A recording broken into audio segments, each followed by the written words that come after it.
Hi guys, thanks for tuning into this episode of the Nick Egan Times. We have an awesome guest. We have Marques Ogden, who's a former NFL player who played for 6 years with several teams, including the Titans, Bills, Ravens, and Jaguars. Best-selling author of two books, one called Sleepless Nights, NFL, Business and Family, and the second coming out, the new book he has written, The Success Cycle. Uh, Business consultant and motivational speaker as well. Welcome, Marcus, and thank you for joining the podcast. Thank you, Nick. Thanks for having me on, my friend. How are you doing I'm today? good, thank you. It's nice and sunny and it's Friday here Good. Where are you at? Where are you in located? Sydney. Ah, very nice. Yeah, man, that's awesome. How's your day been? Not bad. I'm in North Carolina, so it's a nice, sunny day. It's about 5 o'clock p.m. on Thursday night here, so we're just kind of getting things moving in the right direction.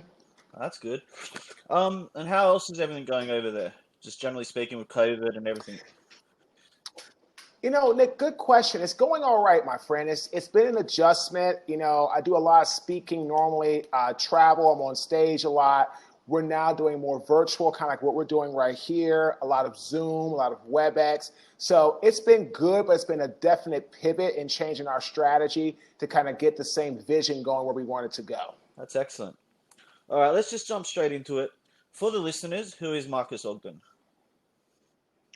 Marques Ogden is a national, international keynote speaker, executive coach, consultant, and best-selling author who played in the National Football League for almost 6 years. And he is somebody that loves working to help people to get inspired, Nick, to have success and accountability in their own life. That's awesome.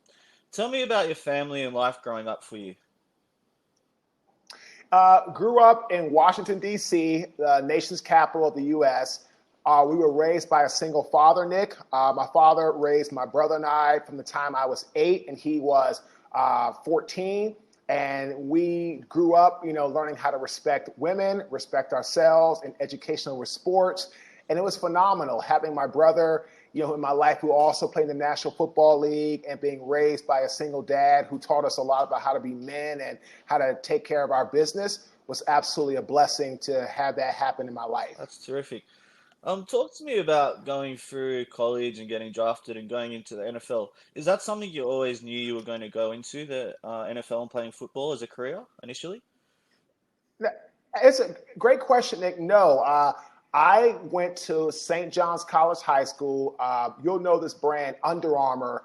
The CEO and founder of Under Armour, Kevin Plank, went to my high school in D.C., and I got one scholarship offer to go play football for Howard University, which was awesome. My dad went to school there. And to be honest, Nick, I wanted to be an investment banker, work on Wall Street, but I really worked hard, did a lot of great things on the football field. And as a result of that, I was able to get drafted into the National Football League. I'm the first, and I'm still today the only offensive lineman ever drafted from Howard University into the National Football League. Wow, that's impressive and sensational. Well done.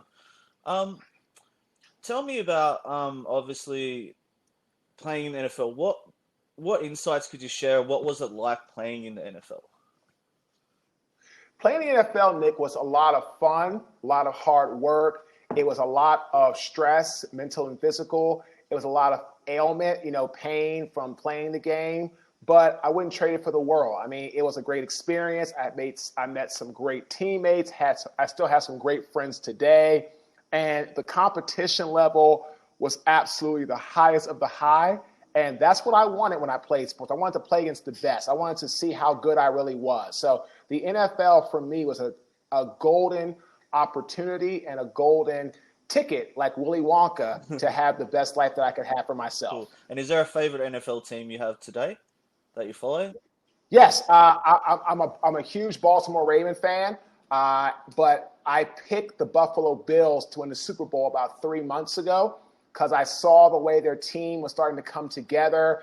I saw the way they were starting to make some real, gelling, and they just made some great. And they're young, Nick. They're very young at key positions: quarterback, left tackle, corner, middle linebacker. So I feel if they can keep that nucleus together for many years, Buffalo's going to have a very good team for a very long time. Sensational.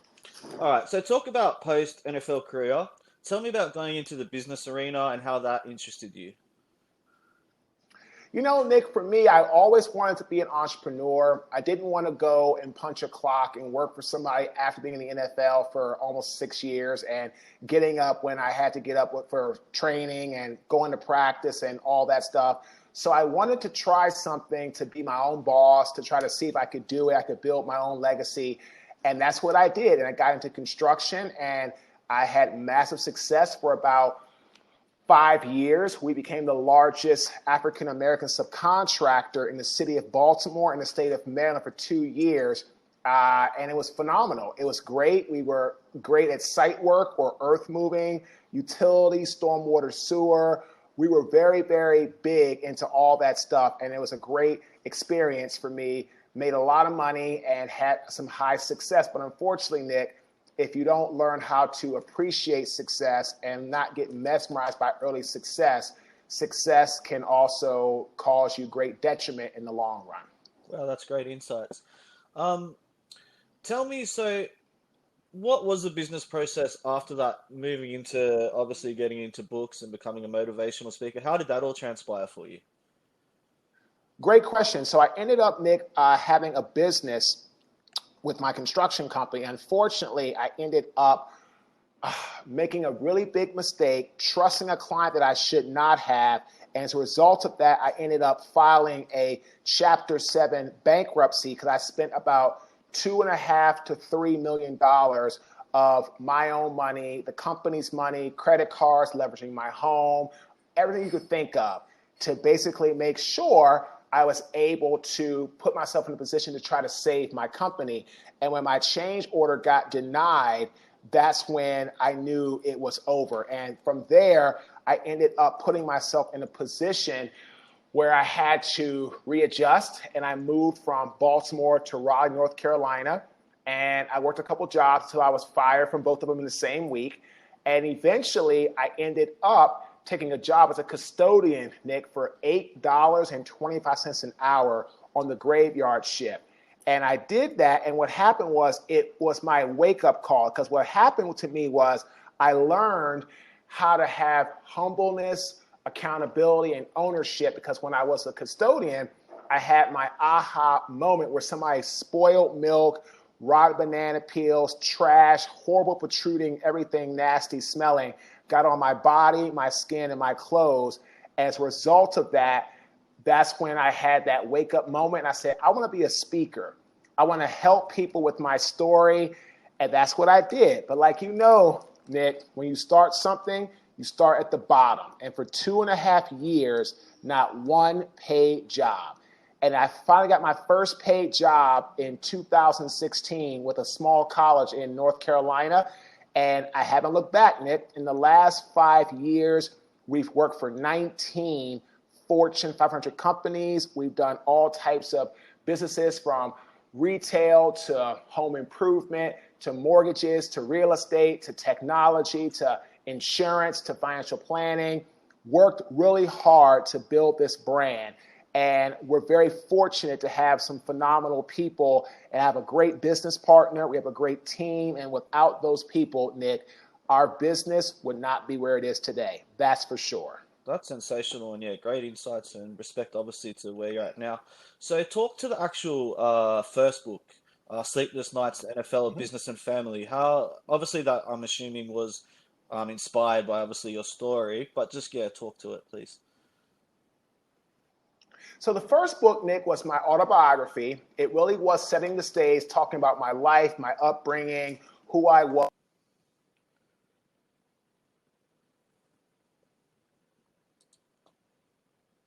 For it, you know, I had that tough transition, and it really put me into a place where, you know, it was really, really just hard for me. And I ended up writing the first book to tell people about how hard it was, Nick, for me to start the business and get my life in order after my Chapter 7 bankruptcy. And then I left off there as the cliffhanger because I still wasn't where I wanted to be. But the first book was my autobiography, kind of setting the stage for me and for my life to go forward to where, you know, where we wrote our second book, which talked more about some success principles and things like that. Excellent. Um, Have you done much traveling in the United States? Obviously, you're changing NFL teams. Mhm. Where's your favorite places to go? Have you done international travel? Is there anywhere you like to I, go? I I have. Great question. I used to live in Scotland. I lived in Glasgow, Scotland for 6 months through NFL Europe. I traveled to Amsterdam, Berlin, Cologne, Frankfurt, Dusseldorf. I've been to England. I've had a really robust travel in my time because I've been fortunate that football was able to help allot me the opportunities to travel and see the world. And then also, before I got married, after my NFL career, I got into some traveling and things like that as well, because I was just wanting to see more of the world, more culture, and experience other people's rituals and how they live their life. Is there any specific location that you've been to that you like the most that you could recommend listeners to go to? Oh, yeah, Glasgow was amazing. Glasgow was beautiful country. You could. I lived in downtown Glasgow, the Thistle Hotel. You could take like an hour ride out to the country and see old castles from like the 1200s or thousands or even earlier. I saw the crown jewels of Scotland, at a museum. Sat in the King's chair in the King's Hall. Got a chance to go back to old parts of Scotland where they had cobblestone in the street, all that kind of stuff. And it was just absolutely amazing. And I really, truly loved every minute of it because it was a place for me to learn how to develop myself. I was only 23 years old at the time, Nick, but it taught me a lot about culture, how to live life, how to be respectful of other people's principles and how they did things in different parts of the world. So I really enjoyed Glasgow, Scotland tremendously. All right, cool. What inspires you daily and in your life? So I'm sorry, say it again. You cut out, Nick. What inspires you in life and daily? What inspires me, Nick, is the ability to help others with my story, helping people succeed where I have failed. And that's what our work is as a speaker, a consultant, a coach, an author. We really, really work hard, my partner and I, to give people action steps to help them move forward into helping them get to where they want to be in their life. Terrific. If you were 18 again and you had your time over again, what would you tell yourself and do differently? I would tell myself to learn how to be a better communicator. In the NFL, I went to some different teams, which is great, but I could have stayed with the Jaguars longer if I just would have been man enough to talk to my position coach and figure out from him what I needed to do better to make sure he and I were on the same page so I could have had a better career with the Jaguars and longer. No regrets because I had a great career with them, but I could have been there longer if I would have been more open to learning how to have healthy dialogue and discussion and not just wanting to go somewhere else because I felt someone didn't like me. So I wish I could go back in time, Nick, and tell my younger self, don't just look to get shipped out. Sit your butt down in your coach's office and find out from him what you need to do better or what you could do more of to get into a better position with him and within the organization. Excellent. What are your interests and hobbies aside from obviously doing what you're doing now? What do you like to do in your free time? Oh, I love to go to the gym. I love to go to movies. I'm a big movie person. I love to play poker. I like to just challenge myself and think and put myself under stress sometimes and have fun. And I'm just a person that also loves spending time with his family and his friends. Going to the mall with my wife, walking around, looking at stuff.